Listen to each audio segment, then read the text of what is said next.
اگر بڑی بڑی باتوں کی بات کی جائے تو خاندانی نظام، اونچ نیچ کا نظام، جہیز کا نظام،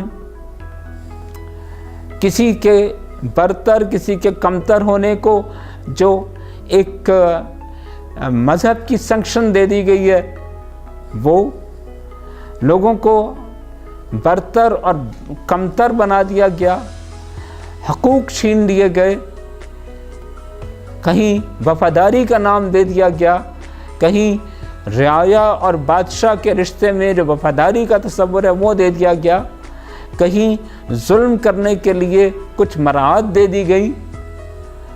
دیکھیں، یہ وہ چیزیں تھیں کہ جو لوگوں کو ایک شکنجے میں کسے ہوئے تھیں، ایک خاص طبقہ ایکسپلائٹ کر رہا تھا، لوگوں کی محنت پر عیش کر رہا تھا، جو جاگیردار تھے، سرمایہ دار تھے، حکمران تھے، اور انہوں نے عام لوگوں کو کچھ خوابوں کے، کچھ خیالات کے، کچھ رسوم کے اندر قید کر دیا تھا۔ فیض اس بات کو پوائنٹ آؤٹ کرتا ہے کہ یہ مظالم خوبصورت لبادوں میں لپیٹ دیے گئے، کہیں کسی بادشاہ کے لیے وفاداری کی بات تھی، کہیں جاگیردار صاحب کو اپنا انداتا بنا کے پیش کیا جا رہا تھا، کہیں پیر صاحب کے قدم چھونے کو جنت کی کنجی بنا دیا گیا تھا۔ یہ وہ طلسم تھے کہ جن کا حقیقت سے کوئی تعلق نہیں تھا۔ فیض یہ کہتے ہیں کہ اب میں اس استحصال حقوق سے محرومی کی طرف بھی متوجہ ہوتا ہوں۔ اب میں یہ کیسے کہہ دوں کہ تیری صورت سے ہے عالم میں بہاروں کو ثبات، میں تیرے غم میں ڈوب کر اس غم کو کیسے بھول جاؤں کہ جہاں میرے ہم نفسوں پر ایک خاص گروہ ظلم کر رہا ہے۔ جا بجا بکتے ہوئے کوچاؤ بازار میں جسم۔ اس سے پہلے کہ ہم اس مصرعے کی طرف چلیں، میں آپ کو ایک کوٹیشن کے طور پر یا ایک کراس ریفرنس کے طور پر ایک اقبال کا شعر سنانا چاہوں گا، جو ہم نے ابھی 3-4 لیکچرز پہلے پڑھا۔ جو یہ اقبال نے جب کہا تھا نا سلطنت میں کہ جادوئے محمود سے چشمے ایاز دیکھتی ہے حلقے گردن میں سازے دلبری، یہ بالکل یہی خیال ہے کہ جو فیض نے مختلف لفظوں میں پیش کیا کہ جب ظلم کو، استحصال کو غلامی، ذہنی غلامی کے طور پر ایکسیپٹ کر لیا جائے، جن پر ظلم ہو رہا ہے وہ اس ظلم کو قبول کر گئے، بلکہ اس کو اپنے لیے آنر سمجھ لیا۔ اس ظلم کو فیض سمت فیض نے اطلس و کم خواب میں بنوانا کہا، ایک ایسی صورت دے دینا کہ جس کو وہ مظلوم بھی ذہنی طور پہ قبول کر لے۔ اور پھر جا بجا بکتے ہوئے کوچاؤ بازار میں جسم، خاک میں لتھڑے ہوئے خون میں نہلائے ہوئے۔ عزیز طلبہ، اس مصرعے کو یا اس شعر کو ہم 3 مختلف سطحوں پر پڑھیں گے۔ ایک اس کی بڑی عام سی یا جو ظاہری کنوٹیشن ہے، جس کا بالکل واضح مطلب ہے عورت کا استحصال، بکتے ہوئے جسم، طوائفیت، اور وہ طوائفیت کہ جو عورت کا بدترین ظلم ہے کہ اس کو اپنی سب سے قیمتی متاع، قیمتی چیز بیچنے پہ مجبور کیا جا رہا ہے، اپنا آپ بیچنے پر۔ اور یہ بھی یاد رکھیے گا کہ ترقی پسند تحریک نے جو پروگریسو موومنٹ تھی، اس میں عورت کو اور عورت کے اس استحصال کو مظلومیت کی انتہا کے طور پر پیش کیا گیا۔ یہ ایک آپ یہ کہیں کہ مرکزی نقطہ تھا کہ عورت کو کمزور اور مجبور سمجھ کر ہے بھی اس سے ہمدردی کی جا رہی ہے، یہ ایک مرکزی نقطہ تھا۔ تو ایک بات یہ کہ کوچہ و بازار میں بکتے ہوئے جسم، عورت کا استحصال، لیکن اس کا صرف یہ مطلب نہیں ہے، یہ ایک بڑا گہرا مصرع ہے جس میں بہت کچھ اور آتا ہے۔ اس کا ایک مطلب وہ غلام اقوام کی وفاداری بھی ہے کہ جن کو زندگی اور خریدی جا رہی ہے۔ دیکھیں جس طرح برطانیہ اور دوسرے غالب اقوام اپنی نوآبادیات سے انسانوں کو، لوگوں کو بھرتی کر کے اپنی فوج میں استعمال کر رہی تھیں، اپنی جنگوں میں استعمال کر رہی تھیں۔ دیکھیں وہ بھی تو جسم بک رہے تھے نا، کہ ایک حاکم لوگوں کی، اپنے غلاموں کی وفاداری خرید رہا تھا، ان کے جسم و جان خرید رہا تھا، ان کو ایک ایلوژن میں مبتلا کر رہا تھا کہ ہم ایک بہت عظیم کام کر رہے ہیں، لیکن دراصل وہ اپنی جنگیں ان غلاموں کے ذریعے لڑ رہے تھے۔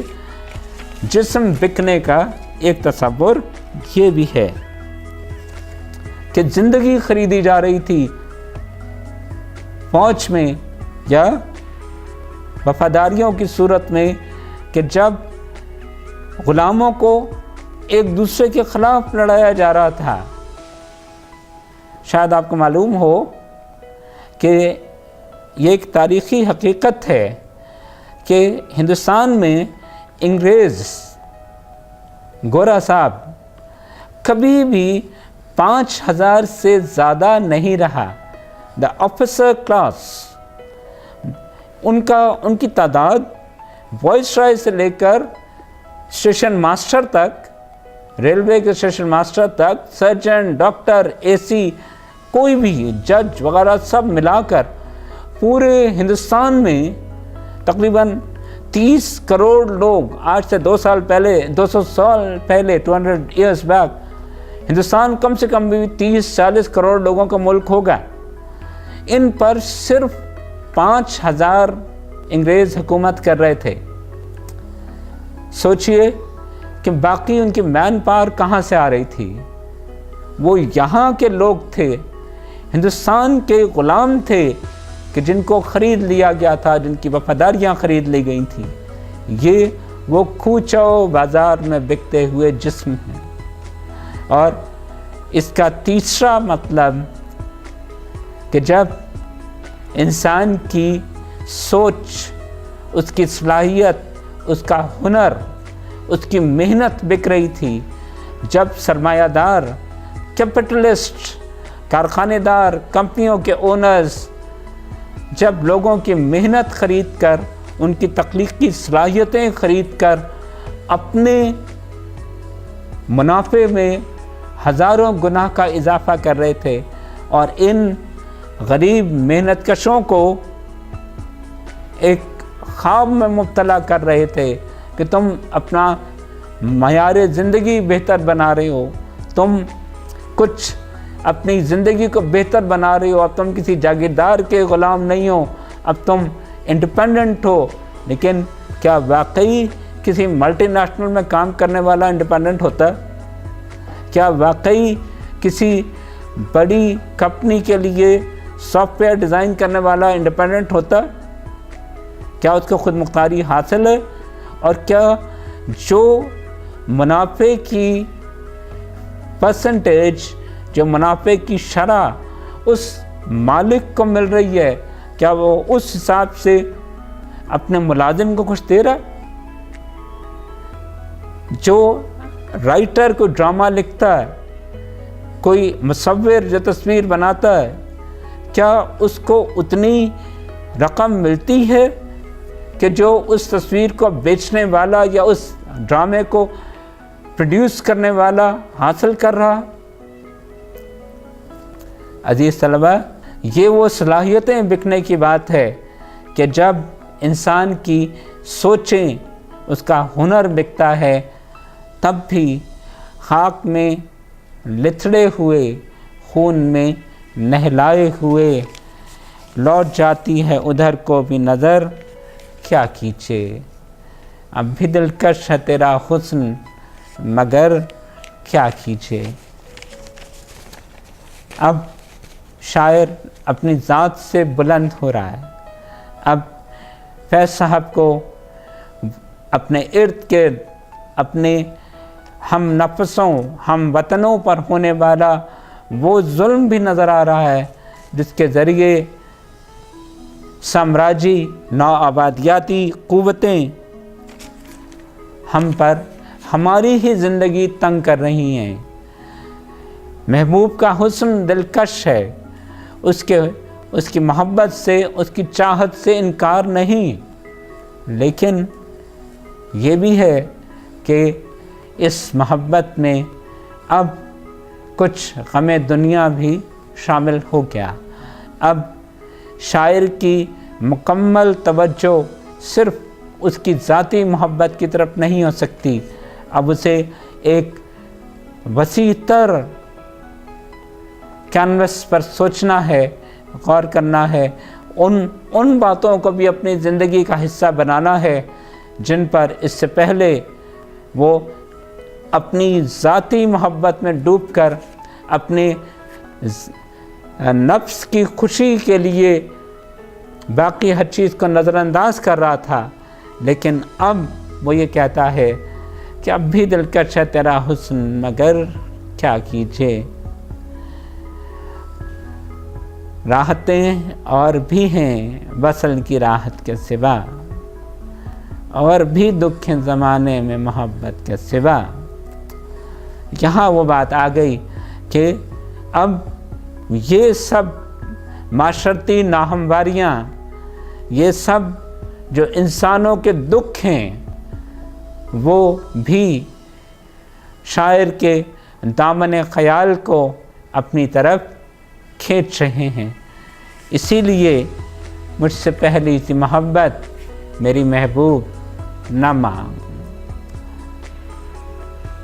یہ وہ فرمائش تھی، یہ وہ حقیقت تھی جس کا اظہار پہلے شعر میں یا پہلے مصرعے میں کیا گیا تھا، جب ہم یہ سوچ رہے تھے کہ آخر شاعر ایسا کیوں کہہ رہا ہے۔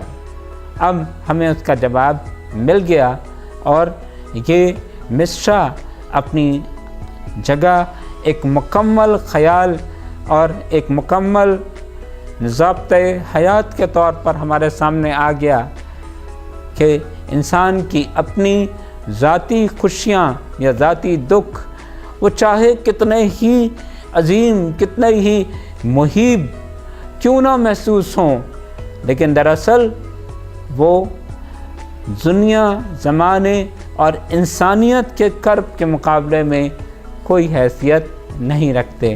اس لیے مجھ سے پہلی سی محبت میری محبوب نہ مانگ۔ بہت شکریہ، اللہ حافظ۔